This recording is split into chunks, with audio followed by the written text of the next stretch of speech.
Kadang bila kita tengok peta, kita lupa Singapura tu dulu sebahagian daripada tanah Melayu. Tapi hari ini ia dah jadi negara lain. Bukan sebab peperangan, bukan sebab dijajah semula, tapi sebab keputusan politik dan strategi kepimpinan ketika itu.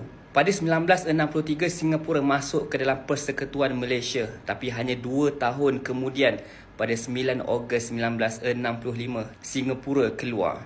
Keputusan pemisahan ini dibuat secara rasmi oleh Parlimen Malaysia, bukannya rampasan, tapi strategi untuk elak ketegangan kaum dan krisis dalaman. Ini fakta sejarah.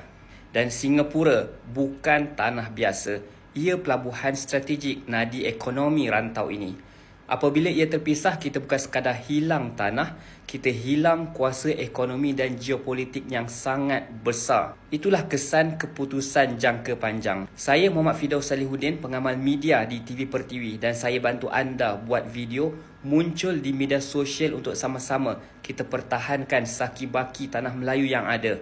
Follow saya dan klik link di bio.